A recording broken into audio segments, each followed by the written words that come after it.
வாழ்க வையகம், வாழ்க வையகம், வாழ்க வளமுடன்.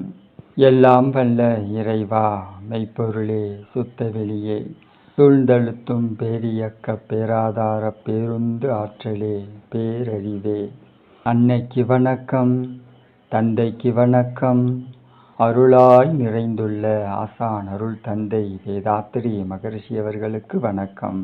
அன்பு குரல் யூடியூப் சேனல் அன்பர்கள் அனைவருக்கும் இனிய வணக்கத்தையும் வாழ்த்தினையும் தெரிவித்துக் கொண்டு இன்றைய சிந்தனைக்கு வேர் சிகிச்சை என்ற தலைப்பில் சிந்திப்போம்.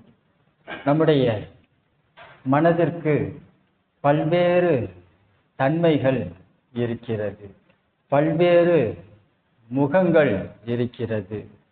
நம்முடைய மனதினுடைய பல்வேறுபட்ட நிலைகள் இன்னதுதான் என்பதை நாம் தெரிந்து கொள்ளாமல் நம்முடைய மனதிற்கு நாம் வேர் சிகிச்சை செய்யாமல் நம்முடைய எண்ணங்களை ஒழுங்குபடுத்துவது என்பது இயலாது. அதனால தான் மகரிஷி நமக்கு அடிப்படை பயிற்சியில துரியம் வரைக்கும் தபம் அப்படிங்கிறத நிறைவு பண்ணிட்டு அடுத்து முதல் நிலை அகத்தாய்வில் எண்ணமாராய்தல், ஆசை சீரமைத்தல், சினம் தவிர்த்தல், கவலை ஒழித்தல். அதுக்கப்புறம் இரண்டாம் நிலையில் நமக்கு துரியாதீதம். இப்போ துரியத்துக்கும் துரியாதீதத்துக்கும் நடுவில் மகரிஷி எண்ணமாராய்தலை வச்சிருக்காங்க. ஏன்? இங்கு நம்மளுடைய எண்ணங்களை ஒழுங்குபடுத்தி கொண்டு வந்தால்தான் அங்கே இறைநிலையை, இந்த பேராற்றலை அனுபவமாக்கி கொள்ள முடியும். இப்போ நமக்கு இந்த எண்ணம் ஆராய்தல்ல தேவை, பழக்கம், சூழ்நிலை காரணமாக, பிறர் மன தூண்டுதல் மூலமாக, கருவமைப்பு மூலமாக தெய்வீகமாக எண்ணங்கள் வருகிறது அப்படிங்கிறத மகிழ்ச்சி பிரித்து நமக்கு கொடுத்துட்டாங்க. இந்த எண்ணம் ஆராய்தல் சப்ஜெக்டுங்கிறது நமக்கு ஒரு மணி நேரம், 1.25 மணி நேரம். ஆனால் இந்த எண்ணம் ஆராய்தல் சப்ஜெக்டை மகிழ்ச்சி தயார் பண்ணுறதுக்கு மகிழ்ச்சிக்கு 4 வருஷம் ஆச்சு. ஒரு நாள் 2 நாள் கிடையாது, ஒரு வாரம் 2 வாரம் கிடையாது, ஒரு மாதம் 2 மாதம் கிடையாது, 4 வருஷம். 4 வருஷம் எண்ணம் ஆராய்தல் பயிற்சியை பற்றி சிந்திச்சு அதுக்கப்புறமா தான் நமக்கு ஒரு மணி நேரம் சப்ஜெக்டாக அதை கவர் பண்ணி கொடுக்குறாங்க. இப்போ மகரிஷியினுடைய 4 வருட உழைப்பு தான் இந்த 1 மணி நேரம் எண்ணம் ஆராய்தல் சப்ஜெக்ட். அப்போ இந்த எண்ணம் ஆராய்தல் அப்படிங்கிறத எதுக்காக மகரிஷி துரியத்துக்கு அப்புறம் அப்படிங்கிறத கொடுத்தாங்க? நம்மளுடைய வாழ்வியல் முறைகளை, நம்மளுடைய எண்ணங்களை நாம் கொஞ்சம் ஆய்வு செஞ்சு அதை பிரித்து பகுத்து பார்க்க தெரிஞ்சுக்கணும். நாம் அதிகபட்சமாக எண்ணங்களை பின்னாடி நோக்கி போய் பார்த்து பழகியெல்லாம் பழக்கம் இல்லை. இந்த எண்ணம் ஏன் வருது, எதுக்காக வருது, இந்த எண்ணத்தினுடைய பேக்ரவுண்ட் என்ன அப்படிலாம் நமக்கு பெருசாக ஆராய்ச்சி பண்ணியோ சிந்திச்சோ பழக்கம் இல்லை. ஸோ ஏதோ பிறவி தொடரா தேவையின் காரணமாக, சூழ்நிலை காரணமாக எனக்கு எண்ணங்கள் வந்துக்கிட்டே இருக்குது. அந்த எண்ணங்களை எல்லாம் நாம் என்ன பண்ணியிருக்கோம், இதற்கு முன்னாடி வரைக்கும் மனவளக்கலைக்கு வர்றதுக்கு முன்னாடி வரை, மகரிஷிக்கிட்ட வர்றதுக்கு முன்னாடி வரைக்கும் நமக்கு வந்த எண்ணங்களை எல்லாம், நமக்கு வந்த உணர்ச்சிகளை எல்லாம் நாம் செயல்படுத்தியிருக்கோம். எல்லா உணர்ச்சிகளையும் நாம் செயலாக மாற்றி இவ்வளோ பெரிய எண்ண தொகுப்பை கொண்டு வந்து நாம் அனுபவ பதிவாக வச்சிருக்கோம். இப்போ இங்கே மகரிஷிக்கிட்ட வந்ததுக்கு அப்புறம்தான் நமக்கு வருகின்ற எண்ணங்களை எல்லாம் நாம் அப்படியே செயல்படுத்தக்கூடாதுங்கிற விஷயமே புரியுது. இப்போ ஒரு எண்ணத்தை நாம் என்ன பண்ணக்கூடாது அப்படின்னா, ஏதோ வந்துச்சு போச்சு அப்படின்னு விட்டுறக்கூடாது. அந்த எண்ணத்தை பிடிச்சி நிறுத்தி அதுக்கு வேறு சிகிச்சை செய்யாமல் அதை விடக்கூடாது. வேறு சிகிச்சை செஞ்சால் மட்டும்தான் அது நாளைக்கு நம்மளை தொந்தரவு பண்ணாமல் இருக்கும். தீய எண்ணமாக இருந்தால். அப்படி நல்ல எண்ணமாக இருந்ததுன்னா அந்த எண்ணத்தை அப்படியே நாம் அடுத்த நிலைக்கு கொண்டு போய்க்கலாம். ஒரு தேவை மூலமாக ஒரு எண்ணம் வருது அப்படின்னா தேவை மூலமாக தேவையான எண்ணமும் வரும், தேவையில்லாத எண்ணமும் வரும். எப்போ வரும் அப்படின்னா, இந்த காலம் மாறிச்சு அப்படின்னா தேவை மூலமாக இருக்கக்கூடிய எண்ணம் தேவையில்லாமல் கூட வர்றதுக்கு வாய்ப்பு இருக்கு. பொருந்தாத காலத்தில் சில தேவைகள் உருவாகுது அப்படின்னா அது முரண்பாடான எண்ணம். உதாரணத்துக்கு உணவுங்கிறது நமக்கு தேவையான எண்ணம் தான், அதில் எந்த மாற்று கருத்தும் இல்லை. ஆனால் ஒரு வேளை சாப்பிட்டுட்டு விட்டோம் அப்படின்னா 4 மணி நேரம் 5 மணி நேரம் ஃப்ரீயாக இருக்கும். அதை விட்டுட்டு மறுபடியும் அதை சாப்பிட்லாம் இதை சாப்பிட்லான்னு தோணுச்சு அப்படின்னா உணவுங்கிறது தேவையான எண்ணம். ஆனால் என்ன பண்ணுது, தேவையில்லாமல் வந்துக்கிட்டே இருக்கு. இப்போ இந்த எண்ணத்தை நாம் என்ன பண்ணக்கூடாது, செயல்படுத்த கூடாது.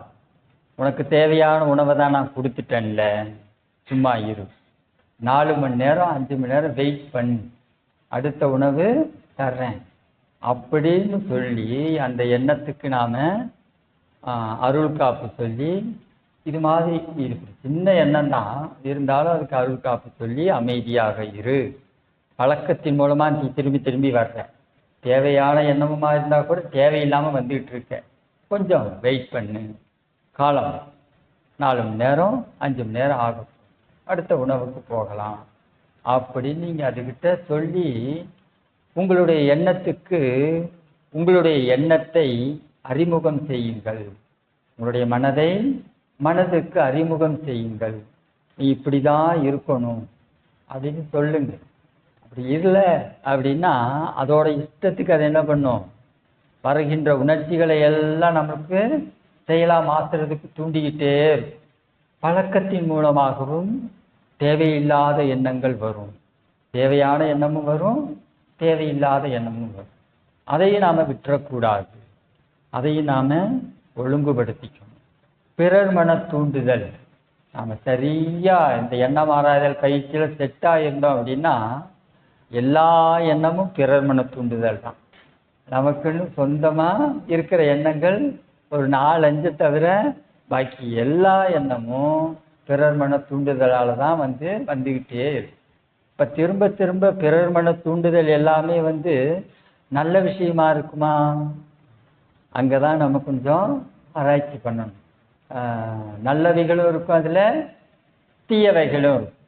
ஆனால் பெரும்பாலும் என்ன பண்ணுது, தேவையில்லாத எண்ணங்களே பிறர் மன தூண்டுதலாக நமக்கு மீண்டும் மீண்டும் வந்து கொண்டே இருக்கிறது. இப்போ நம்ம இதை கொஞ்சம் சிந்தனைக்கு எடுத்துக்கிட்டு இந்த எண்ணங்களை எல்லாம் மாற்றிக்கணும். மாற்றுவதற்கான வழிமுறை செயல்முறையில் இறங்கணும். இப்போ ஒரு முறையற்ற பால் கவர்ச்சி எண்ணம் வருதுன்னு வச்சுக்கோங்களேன். ஆக்சுவலாக அது நம்ம சும்மா இருக்கும்போது கூட பெருசாலாம் வராது. நீங்கள் தவத்தில் மட்டும் உக்காந்தீங்கன்னா அப்படி குவிஞ்சுக்கிட்டு வரும் முறையற்ற பால் உணர்வு எண்ணம். இது ஏன் வருது அப்படின்னா அந்த எண்ணத்தை நம்ம வெறுக்கவெல்லாம் கூடாது. எந்த ஒரு எண்ணமாக இருந்தாலும் வெறுக்காது. வெறுப்பதினால் அந்த எண்ணத்தை மாற்றவெல்லாம் முடியாது. நீ என்ன வெறுக்கிறியா, இரு, நான் என்ன பண்ணுறேன்னு பாருவன், அப்போசிட்டாக அப்படியே ரியாக்ட் பண்ணுவேன். அதனால் அதை வெறுக்கவெல்லாம் செய்யாது. யோசனை பண்ணுங்க, இந்த எண்ணம் ஏன் வருது. இப்போ இந்த பாலுணர்வு எண்ணங்கள் நமக்கு அடிக்கடி தவம் பண்ணும்போது வருது அப்படின்னா நம்ம நல்லா தவம் பண்ணுறோன்னு அர்த்தம், நம்ம நல்லா தவம் பண்ணிகிட்டு இருக்கோன்னு அர்த்தம், நம்மளுடைய ரூட்டு சரின்னு அர்த்தம். ஏன்னா நம்ம அதிகப்படியாக புழங்குனதெல்லாம் இந்த பாலுணர்வு வகையான எண்ணங்கள் தான் நமக்குள்ள அதிகப்படியாக பர்சன்டேஜ் எடுத்து அந்த பதிவுகள் தான் நமக்குள்ள அதிகமாக இருக்கு. இப்போ எந்த வழியாக இந்த எண்ணமெல்லாம் வந்துச்சோ அதன் வழியாக தான் திரும்பி ரிட்டர்ன் போகும். ஒரு வழி பாதை தான் இது, பல வழியெல்லாம் கிடையாது. நம்முடைய கருமையத்தை நோக்கிய இந்த பயணம்ங்கிறது ஒரு வழி பாதை. எந்த பக்கம் வந்தோமோ அதே பக்கம் தான் திரும்பி நாம் ரிட்டர்ன் போகிறோம். அப்போ இந்த பாலுணர்வு சார்ந்த சிந்தனைகள் எண்ணங்கள் தான் நம்ம அதிகமாக கடந்து வந்திருக்கோம். அப்போ அதெல்லாம் வர்றது சரிதான், தப்பெல்லாம் கிடையாது. என்ன பண்ணுங்க, அதை கடந்து வாங்க. அதோட மெச்சாகி அது கூட ஓடிடக்கூடாது. அது கடந்து போகுதுன்னா அதை போக விடுங்க. அதை கடந்து நீங்கள் இந்த பக்கம் வாங்க. அப்படி என்னுடைய மூதாதையர்கள் இந்த உடம்புல எல்லாத்தையும் வேறொரு உடலை வைத்து இது மாதிரியான செயல்கள்லாம் நான் செஞ்சு பழகிட்டு தானே இங்கே வந்திருக்கேன் அப்படின்னு ஒத்துக்கங்க. அந்த எண்ணத்திலிருந்து உங்களுக்கு விடுதலை கிடைக்கும். அதை சரியான முறையில் கையாள வேண்டும். ஒரு எண்ணத்தை வெறுக்கிறதுனால நாம் சாதிச்சிடவெல்லாம் முடியாது, சாதிக்க முடியாது. ஒரு எண்ணத்தை உங்களுடையதாக நீங்கள் மாற்றிக்கொள்ளுங்கள், அரவணைத்துக் கொள்ளுங்கள், அன்பு செலுத்துங்கள். நம்மளுடைய எண்ணம் தான், எல்லா எண்ணமும் எல்லா விதமான எண்ணமும் நம்மளோட தான். இப்போ நீங்கள் ஒரு எண்ணத்தை வெறுக்கிறீங்கன்னு வச்சுங்க, உண்மையிலேயே யாரை வெறுக்கிறீங்க? எண்ணமாக இருப்பது எது? காந்தம், நம்முடைய மனசு. அந்த காந்தம் எங்கேருந்து வந்துச்சு? உயிரிலிருந்து வந்துச்சு. உயிரின் படர்க்கை நிலையே மனம். இப்போ அந்த உயிரை நீங்கள் இருக்கிறீங்க. உயிர் எங்கே போய் சுற்றிக்கிட்டு இருக்கு? கருமையத்தில் சுற்றி. அப்போ நீங்கள் நேரடியாக வெறுக்கிறது எதை? உங்களுடைய கருமையத்தை. அந்த கருமையத்தின் உட்பொருளாக இருக்கக்கூடிய தெய்வத்தை வெறுத்து விட்டு நாம் எப்படி ஆன்மீகத்தில் அடுத்த கட்டத்துக்கு நாம் போகிறது? இறைவனே தான் இங்கே இந்த எண்ணமாக பிரதிபலித்து கொண்டிருக்கிறான். இப்ப இறைவனை நாம் ஒரு பக்கம் இதுதான் புரிஞ்சுக்காம வெறுக்கும் போது, அந்த விஷயத்தை நாம சபிக்கும் போது, வேற யாரையெல்லாம் நாம வெறுக்கல, சபிக்கல, நமக்கு நாமே தீங்கு செய்து கொள்கிறோம், நம்மளை நாமே சபிச்சு. இது மாதிரியான முரண்பாடான விஷயங்களை செய்யக்கூடாது. அதுக்கு தான் மகிழ்ச்சி எண்ணம் ஆராய்தலை கொடுத்தாங்க. புரிஞ்சுக்கங்க, இதெல்லாம் இத்தகைய நிலைகளில் இயங்கி கொண்டிருக்கிறது. இதெல்லாம் வேற வேற கிடையாது, எல்லாமும் அவன்தான். அப்போ ஒரு விஷயத்தை நாம இது அதே எண்ணங்களை நீங்க வாழ்த்துங்க. அந்த எண்ணத்தை வாழ்த்தி வாழ்க வளமுடன் சொல்லி அதுக்கு அருள் காப்பு போடுங்க. அதுக்கப்புறம் உங்களை தொந்தரவெல்லாம் பண்ணாது, அமைதியாக அது. அதே நேரத்தில் நமக்கு மொத்தமாக யங்ஸ்டர்ஸ் எல்லாம் இருக்கீங்க இல்லையா, மொத்தமாக நமக்கு பாலுணர்வு எண்ணமே இல்லாமல் போயிடுமா? அவெல்லாம் கிடையவே கிடையாது. அது தேவையான அளவுக்கு முறையோடு நம்ம கூட இருக்கும். முறை தவறி நம்மளை அது என்ன பண்ணாது? கபலீகரம் செய்யாது, அதனுடைய ஆளுமையை நம் மீது செலுத்தாது. அவ்வளோதான். மற்றபடி அதை ஈஸியாக நம்ம ஹேண்டில் பண்ணலாம். விஷயம் இதுதான் வேர் சிகிச்சை. நம்மளுடைய எண்ணத்தை பிடிச்சி நாம் அதுக்கு சிகிச்சை பண்ணி விட்டுட்டோம் அப்படின்னா அதுக்கப்புறம் நம்மளை அதை தொந்தரவு பண்ணாது. எப்படிப்பட்ட எண்ணமாக வேணா இருக்கும், கவலையாக இருக்கட்டும், அந்த கவலையை கூட நீங்கள் பிடிச்சி வச்சு இந்த கவலை ஏன் வருகிறது, எதனால் வருகிறது, இந்த கவலையினுடைய மூலம் என்ன அப்படிங்கிறத பாருங்கள். பார்த்து அதுக்கு ஒரு அருள்காப்பு சொல்லி வாழ்த்திட்டீங்க அப்படின்னா அதுக்கப்புறம் பெருசாக நம்மளை தொந்தரவு பண்ணாது. இந்த சமுதாயம் நம்மை பலவாறாக விமர்சனம் செஞ்சுக்கிட்டு தான் இருக்கும். கூட பிறந்தவங்க, ஏற்ற வீட்டுக்காரங்க, பக்கத்து வீட்டுக்காரங்க, நம்ம கூட வாழ்கிறவங்க எல்லாரும் பலவிதமான விமர்சனங்களை நம் மீது வைத்து கொண்டே தான் இருப்பார்கள். இதெல்லாத்தையும் நாம் என்ன பண்ணணும் அப்படின்னா, நம்மகிட்ட இருக்கிற தேவையில்லாத அல்லது முரண்பாடான நல்ல விஷயமா இல்லாததை அவங்க சுட்டி காட்டுறாங்கன்னா அதை அமைதியாக எடுத்துக்கிட்டு மாற்றிக்கிறதுக்கு முயற்சி பண்ணணும். இல்லை என்னப்பா எப்போ பார்த்தாலும் என் மேலே குத்தம் சொல்கிறாங்க, குறை சொல்கிறாங்க அப்படின்னா இந்த அவங்களுக்கெல்லாம் அது தவிர வேறு ஒன்றுமே தெரியாது. அவ்வளோதான் விஷயம். அவங்க எல்லா அனைவருக்கும் அதை தவிர வேறு எதுவுமே தெரியாது. அவங்க அப்படி தான் வாழ்ந்து பழகியிருக்காங்க. ஒருத்தங்களை பற்றி ஒருத்தங்க விமர்சனம் பண்ணுறாங்கன்னு வச்சுக்கோங்க, நாமளே இருக்கட்டுமே, நாம தான் ஒருத்தங்களை பற்றி விமர்சனம் பண்ணுறோம். நம்முடைய அறிவுக்கு உட்பட்டு நம்மளுடைய அனுபவத்துக்கு உட்பட்டு தான் ஒருத்தரை விமர்சனம் பண்ண முடியுமே ஒழிய நம்மளை அறிவை தாண்டி அவங்களுடைய ஒரிஜினாலிட்டியை வச்சு நம்ம விமர்சனம் பண்ணுவோமா? அதெல்லாம் வரவே வராது. இப்போ ஒரு பூ மார்க்கெட்டுக்கு போனோம் அப்படின்னா இவங்க ரோஜா இருக்கிற பக்கம் போனோம்னா ரோஜா வாசம் வீச தான் செய்யும், மல்லிகையாக இருக்கிற பக்கம் போனால் மல்லிகை வாசம் வீசும். அப்போ அவங்கவுங்களுடைய தன்மை என்னவோ, அவர்களுடைய மனதின் தரம் என்னவோ அதனுடைய வெளிப்பாடாக தான் அவங்கவுங்களுடைய எண்ணம், சொல், செயல் இருக்கும். இப்போ இதுக்கெல்லாம் நாம் நம்மளுடைய மனசில் இடம் கொடுத்துக்கிட்டு கவலைப்படுறோம் அல்லது துன்பப்படுறோன்னு வச்சுக்கோங்க, நாம் பலகீனமாக இருக்கிறோம் என்று அர்த்தம். மகரிஷிகிட்ட வந்துட்டு நாம் இப்படி ஒரு பலகீனமாக இருக்கலாமா? இருக்கக்கூடாது இல்லையா? மாற்றிக்கணும். நம்முடைய மனதை நாம் பலகீனமாக வைத்து கொள்ளக்கூடாது. வரக்கூடிய சூழ்நிலைகள் எப்படி வேண்டுமானாலும் அமையலாம். அதற்கெல்லாம் நம்முடைய மனசு தயாராக இருக்கணும். பலகீனமான மனதை வைத்து கொண்டு உடலினுடைய தன்மையை உணர்வதோ, அறிவினுடைய இயக்கத்தை உணர்வதோ, உயிரினுடைய தன்மையை உணர்வதோ, மனதினுடைய நுட்பங்களை புரிந்து கொள்வதோ இயலாத காரியம். நம்முடைய மனம் பலமாக இருக்க வேண்டும். ஒரு பலகீனமான மனம் ஒரு சின்ன வார்த்தை சொன்னால் கூட நம்மளால் அதை தாங்க முடியல. அப்படிங்கும்போது நாம் அந்த அளவுக்கு பலகீனமாக இருக்கோம் தானே அர்த்தம். ஸோ இந்த மனப்பான்மைங்கிறது இருக்கக்கூடாது. இதிலேருந்து நாம் முதல்ல வெளியே வரணும். அப்படி அதிலிருந்து நாம் வெளியே வந்து நம்முடைய மனதை, நம்முடைய உயிரை, நம்முடைய உடலை ஆய்வு செய்யும்போது தான் நமக்கான உண்மையான வாழ்க்கையை நாம் வாழத் துவங்குகிறோம் என்று அர்த்தம். அந்த இடத்துக்கு நாம் நம்மை உயர்த்தி கொள்ள வேண்டும். இதற்காகத்தான் மகரிஷி இந்த மனவளக்கலை பயிற்சியை சிறப்பான முறையில் வடிவமைத்து கொடுத்திருக்கிறார்கள். ஒரு கவிதை எழுதினேன். இதெல்லாம் யோசனை பண்ணிட்டு நம்ம இந்த ஆன்மீக வாழ்க்கைக்கு வந்ததுக்கப்புறம் நமக்கு இந்த கவிதை எழுதுறதெல்லாம் கொஞ்சம் டெவலப் ஆயிடுச்சு. அதில் இது மாதிரியான சமயம், சந்தர்ப்பம், சூழ்நிலையில் மனசு இருக்கும்போது அதிலிருந்து வெளியே வரக்கூடிய ஒரு பாட்டு நாம் எழுதினா என்ன அப்படின்னு யோசனை பண்ணி ஒரு பாட்டு எழுதினேன். யார் என்ன சொன்னாலும், யார் என்ன செய்தாலும்,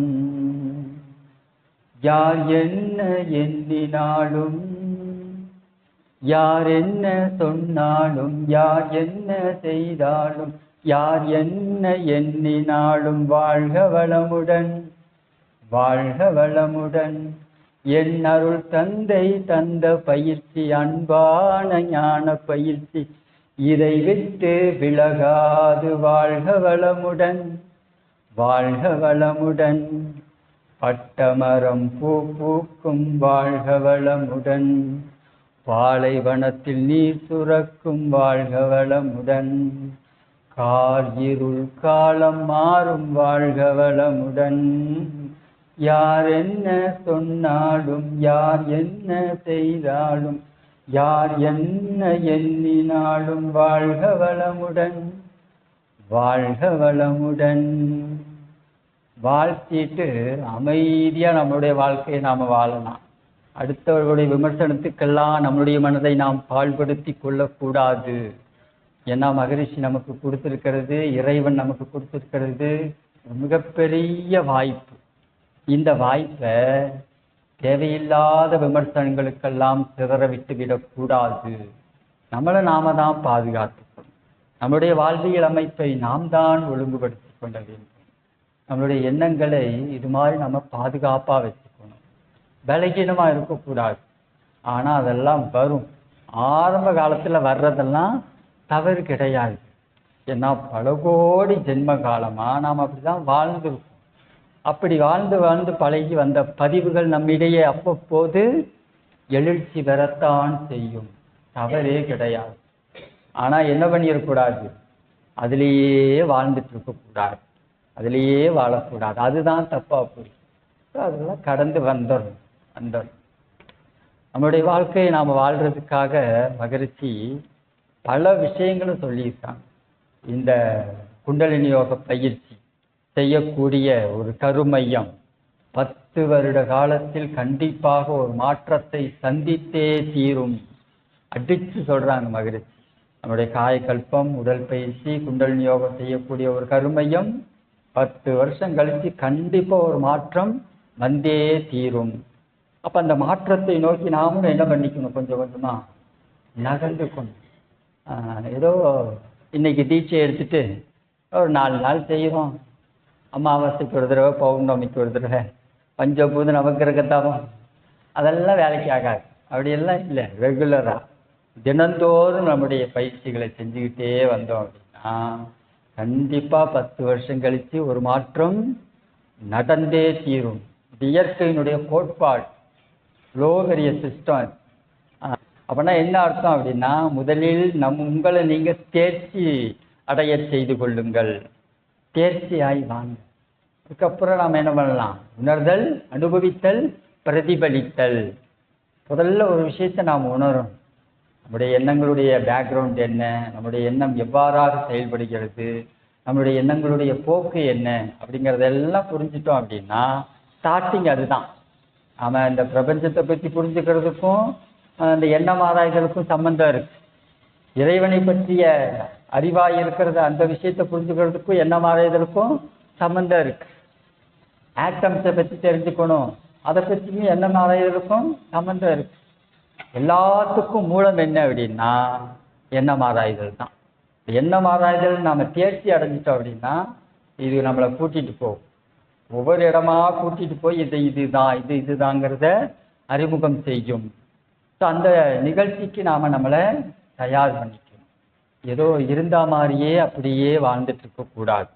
அவ்வப்போது நம்மளுடைய மனதை, எண்ணங்களை ஆராய்ச்சி பண்ணணும், சிந்தனை பண்ணணும். ஏதோ சப்ஜெக்டு ஒரு நாள் கலந்துக்கிட்டு வந்துட்டோம், முடிஞ்சிட்டு சர்டிஃபிகேட் வாங்கிட்டோம் அப்படிங்கிற மாதிரி இருக்கக்கூடாது. அதில் தேர்ச்சி அடைஞ்சோமா, சினம் தவிர்த்தல், கவலை ஒழித்தல், ஆசை சீரமைத்தல், தேர்ச்சி அடைஞ்சிட்டோமா அப்படிங்கிறத பார்க்கணும். இப்போ நமக்கு தவம் நமக்கு சரியா வரலன்னு வச்சுக்கோங்க, என்ன அர்த்தம் தெரியுமா? சாந்தி தவம் நல்லா வரல, மற்ற தவமெல்லாம் விடுங்க. சாந்தி தவம் நமக்கு நல்லா வரல அப்படின்னா ஏதோ தேவையில்லாத விஷயத்தை நாம் செஞ்சுக்கிட்டு இருக்கோம்னு அர்த்தம். ஏதோ நம்முடைய கருமையத்துக்கு பொருந்தாத ஏதோ ஒரு நிகழ்ச்சியை நாம் நடத்தி கொண்டிருக்கிறோம், அதில் வாழ்ந்துகிட்டு இருக்கோம்னு அர்த்தம். அதனால தான் சாந்தி தவம் கிடைக்க மாட்டேங்குது. நீங்கள் அந்த விஷயத்தை ஒழுங்குபடுத்திட்டீங்க அப்படின்னா சாந்தி தவம் கிடைக்கும். ஏன்னா மூலாதாரத்தில் சாதாரணமாகவே இயற்கையிலேயே நமக்கு உணர்வு கிடைக்கிறது சிரமம். ஏன்னா ரொம்ப மைல்டாக ரொம்ப நுட்பமான இயக்கம், அவ்வளோ ஸ்பீடெல்லாம் அங்கே இருக்காது. ஆகினை துரிய மாதிரியெல்லாம் வேகமாக இயங்கக்கூடிய ஆற்றல் அங்கே கிடையாது. அது ரொம்ப மைல்டாக இயங்கும். அப்போ அங்கே அந்த மைல்டான இயக்கம் யாருன்னு பார்த்தா சாட்சாத் இறைவன் தான், சுத்த வெளி தான். அப்போ அங்கே போய் அவனை உணர்றதுங்கிறது நம்ம தேவையில்லாத விஷயத்தை செஞ்சுட்டு அவனை போய் புரிஞ்சுக்க முடியாது. இப்போ ஏதோ ஒரு தேவையில்லாத விஷயத்தில் என் மனதை நான் சிக்க வச்சிருக்கேன்னு அர்த்தம். அந்த முள்ளை எடுக்காம இங்கே அதனுடைய விளைவு வராது. அந்த முள்ளை எடுத்து பாருங்க, கண்டுபிடிங்க. உங்களுக்கு தானே தெரியும், நான் என்னுடைய வாழ்க்கையில் எதை தேவையில்லாமல் செஞ்சுக்கிட்டு இருக்கேன், என் மனத்தை கொண்டு போய் எங்கே தேவையில்லாமல் வச்சிருக்கேன்னு உங்களுக்கு தான் தெரியும்.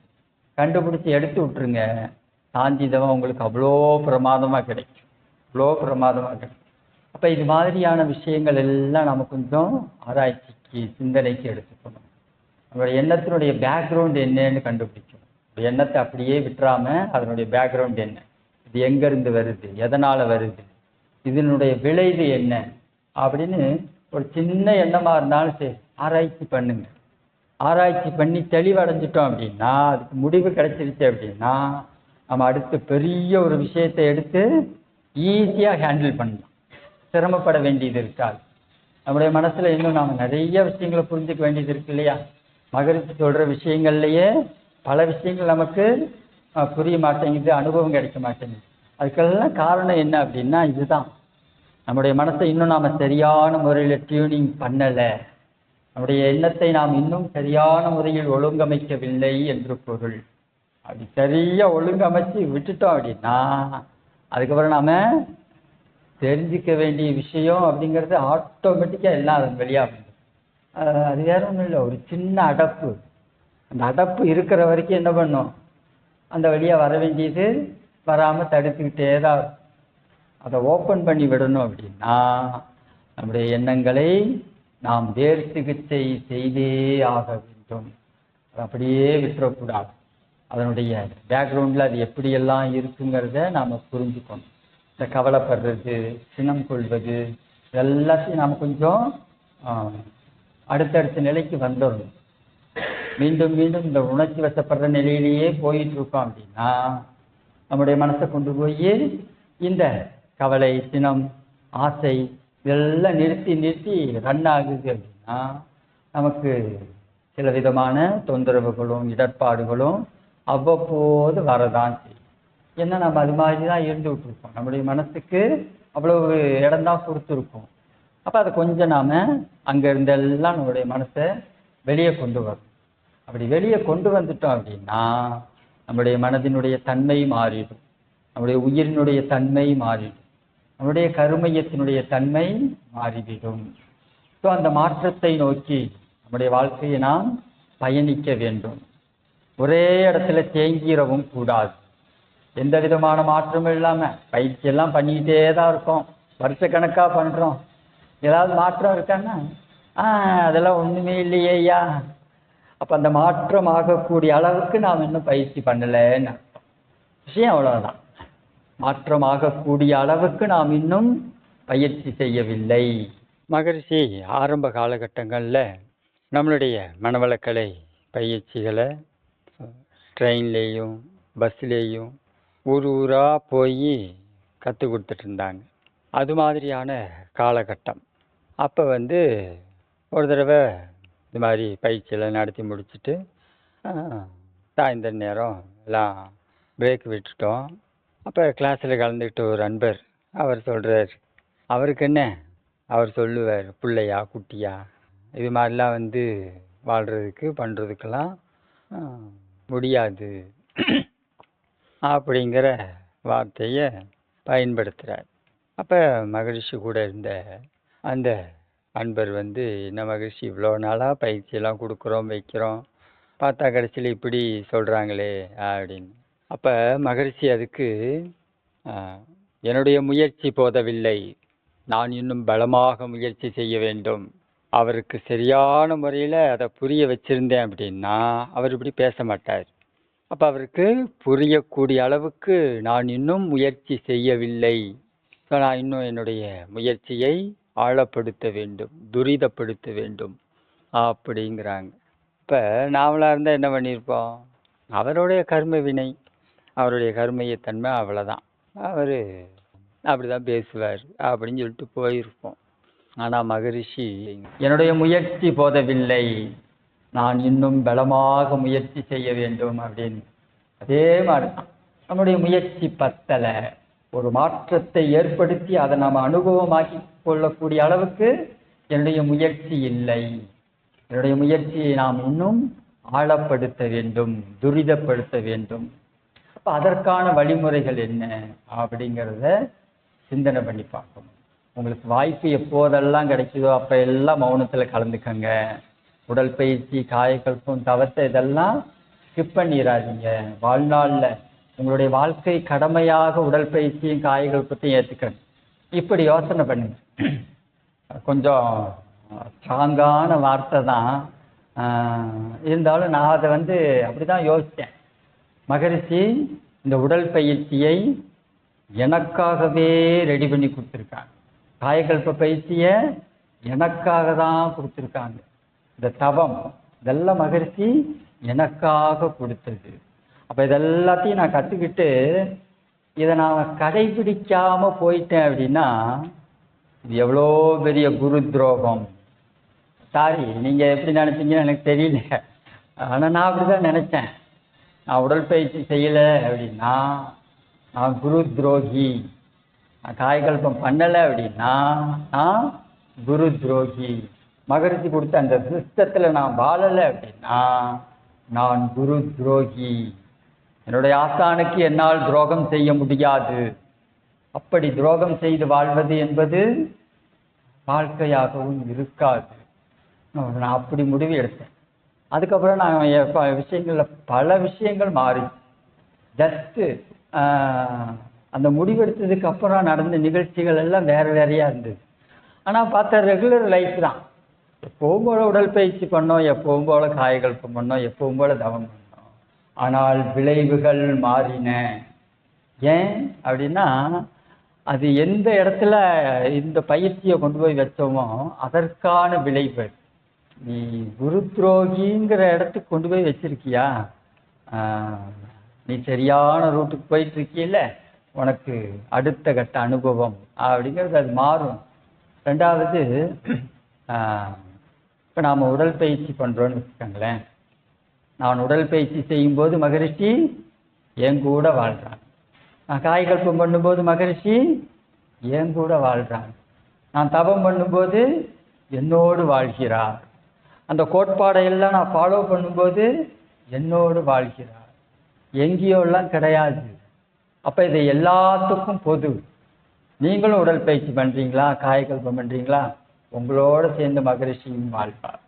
ஏன்னா ஒரு படைப்பாளி இறந்து போவது கிடையாது. தன்னுடைய படைப்புகள் மூலமாக வாழ்ந்து கொண்டிருக்கிறார். இப்போ மகரிஷி எதெல்லாம் நமக்கு கொடுத்தாங்க? உடற்பயிற்சி, காயகல்பம், தவம், தற்சோதனை.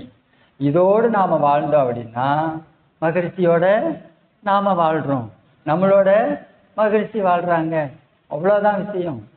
ஸோ இந்த ஒரு மனப்பான்மையோடு நம்மளுடைய வாழ்க்கையை நாம் சந்தோஷமாக ஹாப்பியாக வாழும். இனிமேல் கஷ்டங்கிற ஒன்றை பெருசு அந்த பக்கம் போய் நிற்காமல் பார்த்துக்குவோம். அவ்வளோதான். எவ்வளோ பெரிய வாய்ப்பு நமக்கு கொடுத்துருக்காங்க. நாம் அப்படி இப்படின்னு இதை சிந்தனைக்குன்னு எடுத்துக்கிட்டாலும் நிஜமும் அதுதான், நிஜமும் அதுதான். எல்லா ஞானிகளும் மகான்களும் நாம் இப்படி ஒரு வாழ்க்கையை வாழ்கிறதுக்காகவே அவங்களுடைய வாழ்க்கையை தியாகம் பண்ணாங்க. சும்மாலாம் கிடையாது, சும்மாலாம் இல்லை. எல்லா மகான்களும் ஞானிகளும் மனித சமுதாயம் இப்படி ஒரு வாழ்வியல் முறையோடு வாழ வேண்டும் என்பதற்காகவே தன்னுடைய வாழ்க்கையை தியாகம் செய்தார்கள். அப்போ நாம் இது எல்லாத்தையும் எந்த அளவுக்கு முக்கியத்துவம் கொடுக்குறோமோ, இதனோடு நம்முடைய வாழ்வியலை எப்படி இணைத்துக் கொள்கிறோமோ அதை பொறுத்து நமக்கும் அந்த இறை அருளும் குரு அருளும் எல்லா மகான்களுடைய அருளும் நிறைவாக கிட்டும். அதையெல்லாம் நம்ம கையில் நம்மளுடைய மனசுல தான் இருக்கு, வேற எங்கேயும் கிடையாது. நம்முடைய சிந்தனைகளை, செயல்களை இறையருளை நோக்கியும் குருபிரான் கொடுத்த வாழ்வியல் முறையை நோக்கியும் அமைத்து கொண்டு நாமும் நம் குடும்பமும் வாழ்வில் எல்லா வளங்களும் நிறைவாக பெற்று வாழ்வோம் என்று கூறி இந்த சிந்தனையை நிறைவு செய்து கொள்வோம். வாழ்க வளமுடன். இந்த சிந்தனை உங்களுக்கு பிடிச்சிருந்ததுன்னா நம்முடைய யூடியூப் சேனலை சப்ஸ்கிரைப் பண்ணிக்கோங்க. தெரிந்த அன்பர்களுக்கு ஷேர் பண்ணுங்க. இந்த சிந்தனை பற்றிய கருத்துக்கள் வரவேற்கப்படுகின்றன. நன்றி, வாழ்த்துக்கள். வாழ்க வளமுடன்.